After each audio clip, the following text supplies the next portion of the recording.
What's up, guys? Welcome back to Newswave. Stop me if you heard this one before. Xbox and confusion. This time, though, about next generation, how apparently, according to one source, plans, at least for one system, has been canceled, but then another source is refuting it. It's all over the place, and we'll go over what exactly is happening there here today. Also, we are going to be talking about Metroid Prime 4 as new details were published by Nintendo on their website around what we can expect from traversal.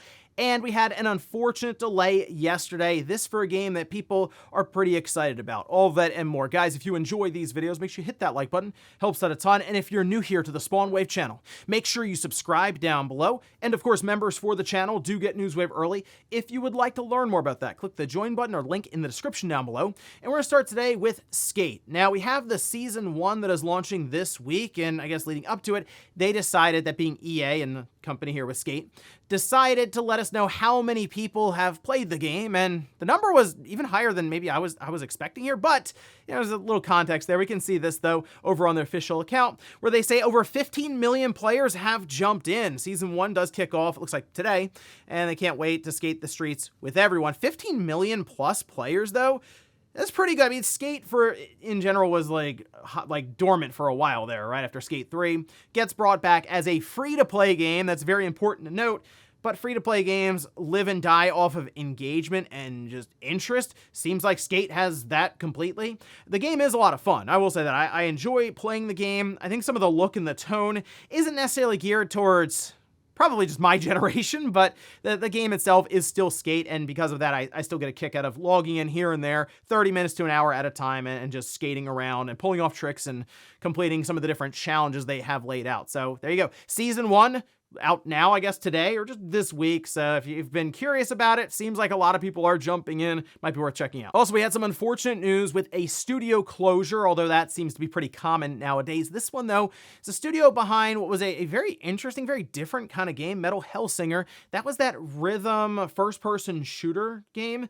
Well, it looks like they are indeed closing. This we can see over on the official account for the founder, David Goldfarb, says, I have not had much time to process the news, but all of us at the Outsiders and Funcom Stockholm have been affected by the layoffs at Funcom, and our 10-year-old studio will be closing. Many of us had survived a near-death studio experience years back when Darkborn was canceled, and because of this team's loyalty and refusal to quit, Metal Hellsinger was born.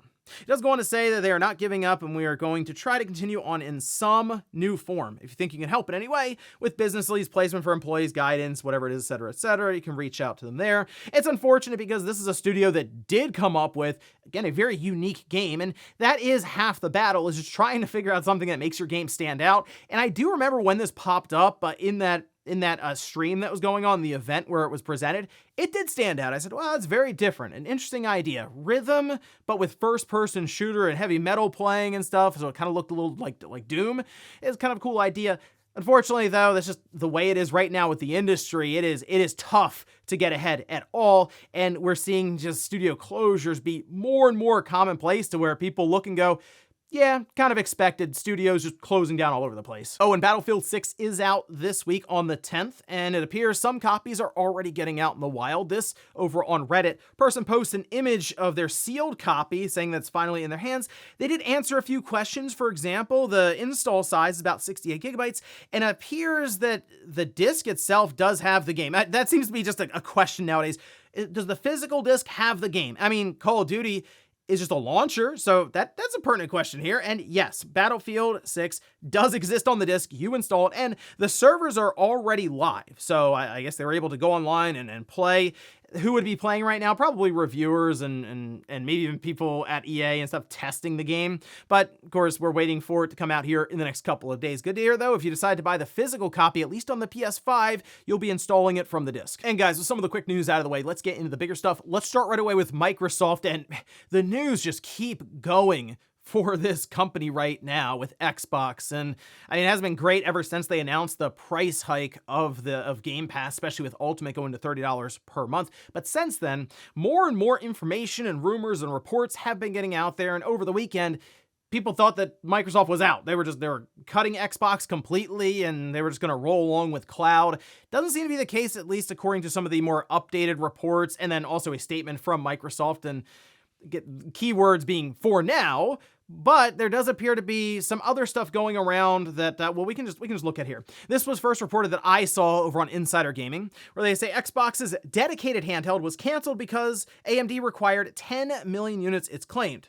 Now, they are pointing to NeoGAF here with Kepler L2, and I've seen Kepler on places like X, social media there, where they will talk a lot about some of the behind-the-scenes stuff with AMD or NVIDIA, a lot of video cards, and also just chips in general, and we know AMD and NVIDIA are used, Switch 2, PS5, Xbox Series, now a lot of the PC gaming handhelds, so they tend to have information around some of the specifications and even some of the build-out and how exactly that's working in development, so we can get timetables sometimes from them.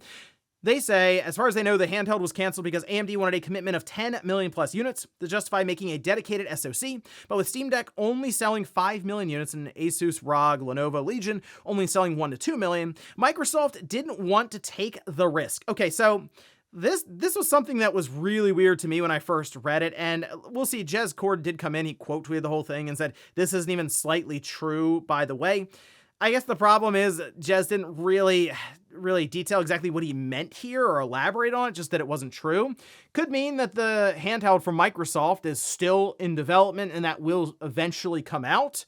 And I mean, we think next year, holiday next year, 2026, Microsoft will be talking about their next generation plans. And I still think that's going to be the big focus on the OS that spans a bunch of different devices. And that'll now be at the center of their plan, not necessarily just Game Pass, but just the thing that drives all these different devices. But the handheld was discussed at length by, and it was also alluded to by people like Phil Spencer, although again, the heads at Xbox have been all over the place, and it seems like Microsoft themselves, Satya Nadella and others, are the ones kind of steering the ship for Xbox now within Microsoft. But the handheld was always such an interesting idea until we saw what the ROG Ally X cost, or the Xbox Ally X cost now at $1,000. There's a cheaper one at $600. But I know people are looking at that $1,000. They're like, wow, what would a dedicated handheld from Microsoft really cost then? Because it doesn't seem like their Xbox line is exactly being subsidized anymore with a $650 Xbox Series X on the marketplace. So with that in mind, if this was a requirement by AMD, 10 million plus, it wouldn't make a lot of sense because I don't think they would sell 10 million handhelds. But that brings up the question, would that have really been a thing? Would AMD said, hey, you need to buy 10 million of these chips that we're going to develop with you? Because we see things like the Z1 Extreme and the Z2 and the Z2 Extreme and stuff, those still get developed and don't sell anywhere near that amount. We know that Valve did co-develop the chip that's inside the Steam Deck, and that's like 5 million or so, and they still made that happen. So Microsoft could have still made it happen, I'm sure, if this were true, but it doesn't really line up or make sense. Sounds like maybe some hearsay being thrown in there. So at least for now, we don't know if the handheld is even a thing in the first place, but I don't know if the logistics and the details here really line up well. So I'm thinking, if I had to take a guess with Microsoft, they're still going to go the route of the handheld, but like what we see with the ROG Xbox Ally X, might be in that mind of, hey, we're going to let third-party hardware manufacturers create it. We'll make the OS that goes on these different devices. They'll have a little Xbox button on it, and that'll be it. Would be cool if they did a dedicated one, because I think if they went really far with it and customized the chipset and stuff to be more handheld friendly and cost efficient, that could be really, really cool. Until then, we'll see what, or I guess Sony, apparently Sony's working on a handheld as well, what they'll come up with and their price point. But again, Microsoft all over the place. People are leaning more and more into just believing some of the stuff that goes around, because look at the state of Microsoft currently with Xbox. They're not exactly the most trustworthy across the board online, and that's an uphill battle they will have to make. Next year, maybe in 2026, they'll have to come up with something very, very compelling for why people should stick with Xbox going into next generation. And I think a handheld will at least be a good step in the right direction if it's priced correctly, but who knows if we'll actually see one. Next up, let's talk about Metroid Prime 4. We are less than 2 months away from that game coming out. It feels like it's been an entire generation. Oh wait, it has been an entire generation since it was announced.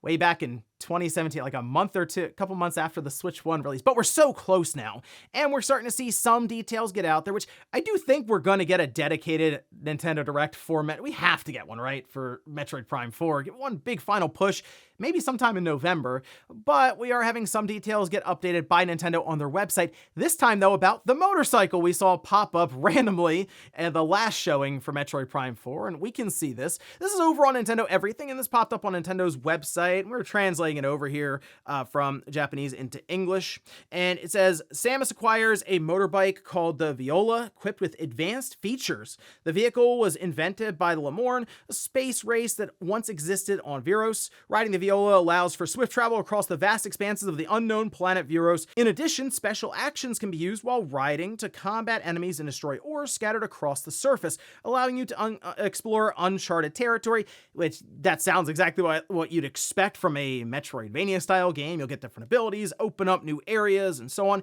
I'm curious how integral Viola, this motorcycle, will be in the game. I mean, they go over a few abilities here. Boost, so you can temporarily boost your speed. You can knock back enemies, shatter ore. Power sliding, so you go sideways while boosting, and that'll also send enemies and targets flying all over the place. And you have a projectile, so you can fire projectiles that track your targets, and they'll lock on up to 5 enemies at once, attacking them and blowing everything up, I'm sure, there. But the thing for this, they also mentioned dismounting Viola will return you to Samus's perspective.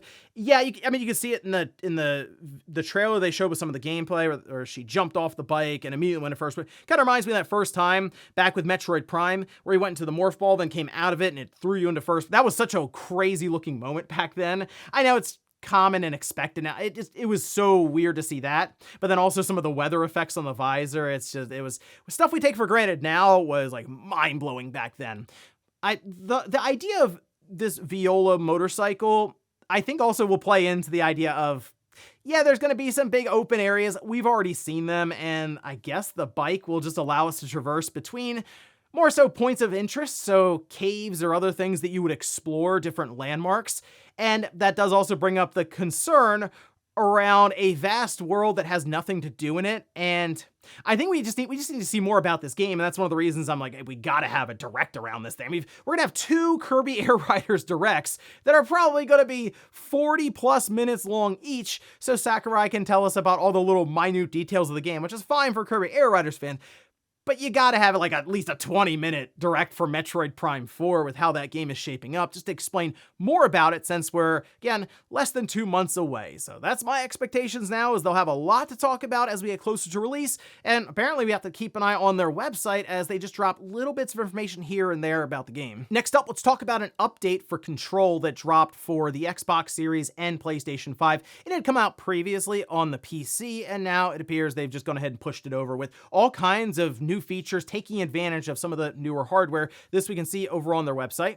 And this is for the controlgame.com, just coming from Remedy. And this is live now. It's the October 2025 1.3 update. They have new outfits, so you can get those. It seems that a few of them, I guess, were pre-order exclusive even. There are new missions as well. There's also some updates for graphics on the PlayStation 5 to where you can unlock the frame rate completely if you want. They added VRR and 120 Hz display output support for PlayStation 5 and PlayStation 5 Pro, and the unlock frame rate limitations for quality and performance setting. Improved temporal anti-aliasing quality. Added HDR support, which that is a game that definitely looks really, really cool with HDR enabled, just based on the colors and stuff they have there. They also updated the SDR to 10-bit. PlayStation 5 Pro, they added PSSR. Using PSSR, though, they say results in smoother edges, improved hair, and vegetation visual quality, but it can slightly impact performance. So they're trying to leave the option on that you can turn it off if you want, and that's what I think more games should have, because we've seen PSSR do some wonky things sometimes in games, and it'd be nice just to have a little slider. Hey, you know what? I just want to turn it off and use the additional GPU power that the PS5 Pro has to just kind of brute force my way, maybe just a smoother experience. So improved screen space, reflections in performance mode, updated texture and shadow resolution. And then if we look at the Xbox Series X, similar stuff where you have a new setting with unlocked frame rate, 120 Hz support. And they do also talk about the temporal anti-aliasing, adding HDR support, and upgraded the SDR to 10-bit. So, I mean, for the most part, this is really cool to see them just put this update out, especially for a game like Control that I mean, it's been on sale for less than $10 multiple times. I think it's gone into PlayStation Plus and Game Pass for quite a while. It's quite available. So it is nice just to see an update like this get pushed and take advantage of some of the newer hardware. Although I'm sure that also for Remedy, this is a good test bed for them with some of these systems for future projects. I don't know, like Max Payne. I'd like to see that game take full advantage of everything available now, including the PS5 Pro. But for now, hey, if you have Control, go check it out with these updates. It's live now. And in our last bit of news, let's talk about an unfortunate delay for Mina the Hollower. This we can see over on the Yacht Club Games website, where they say this week, our team made a tough decision. We decided to delay Mina the Hollower. The entire crew has been working tirelessly day and night to finish development for release on October 31st, but we're just not quite there yet. This isn't a major delay, it's just a stretch of time to apply some final polish and balancing to make the game truly shine. So I mean, I would expect this to out still before the end of the year then, although they have like 2 months then after, of course, October 31st. They did go over some things that they're still working on here, finalizing design, art and sound, overall game balancing, implementing localization, eating cheese, testing all platforms, and they don't want to announce another release date until it's submitted to platforms. So they say, please hang tight as we reach the finish. That makes sense. You don't want anything to just get tied up as you submit and lot check and all kinds of things that can happen, especially since they're trying to release this game across multiple platforms and stuff. They just don't want to run any snags that would then make them have to delay again. Really just come up with the final release date that you're very comfortable hitting and put it out there when you're ready. People are excited for this game, myself included. And I will say October 31st, just in general right now, there's so many games coming out. I don't mind if it gets pushed back. Just avoid December 4th. That's Metroid Prime 4 day. I'd like to not have to try to juggle Mina the Hollower while also trying to play Metroid Prime 4, if we can manage that. And before we go to the comment of the day, we'll take a look at the poll that I posted up yesterday, where I ask, do you play more on PC or console now? All right, console 62%, but PC is 38%. I'm telling you guys, if I ran this poll 15 years ago, it would have been overwhelmingly in favor of console. I wouldn't have been shocked if it was 85-15 or something. So PC has continued to gain ground like every year now, especially recently over the last, I'd say, 6 or 7 years, definitely. And I did also see a lot of people in the comments saying that they're on both, like they're playing console and PC, but they just voted for the one they played the most right now. And then some also saying, well, I play on the Steam Deck a lot, so that would be PC. Yeah, it would. I mean, you're utilizing Steam and you have a full desktop environment, and it's just completely open. So yeah, that would be PC then. So it just kind of goes to show you how PC is gaining more and more of the market share. And that seems to be something that's just accelerating, especially as it becomes more and more accessible. And let's face it, consoles keep getting more and more expensive. Eventually you go, hey, I think I really could build a PC for the price of the PlayStation 6 or the Xbox Series XXX. That was like $1,000. And we'll finish up with the comment of the day as you're seeing here.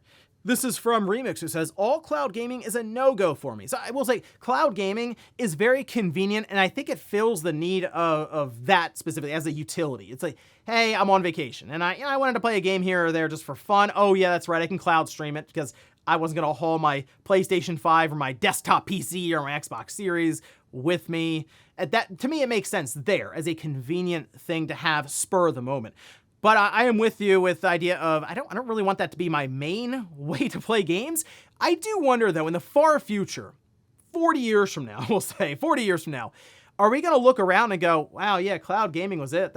That's what everyone does now. Because I wonder, as we go through and more generations cycle through, especially as newer gamers come up and then again and again, and they end up looking at cloud gaming as just what they've always known, is it going to be something where we are the old people who are like, hey, remember when you used to have to put a disc in and install it? Or you have to download your game. Those were the days. Kind of like how we sort of look at a CRT or a wired controller. Yeah, I'm serious. New generation don't get it. They don't understand the wired controller thing. But those things are just so weird and foreign to a lot of younger gamers now. It makes me wonder if in the future, again, we'll be the old people who are like, cloud streaming. My day, you had to wait like 30 minutes before you could play the thing. And ladies and gentlemen, that's going to do it here for Newswave. If you enjoyed this video, guys, hit that like button. If not, hit the dislike. Leave comments down below about everything we talked about here today. If you missed yesterday's Newswave, I'll leave it up here in a card. Or maybe you wanted to get up to speed on all the madness that's been happening around Microsoft and Xbox. I did like a roundup video over the weekend, and I'll leave that right below it.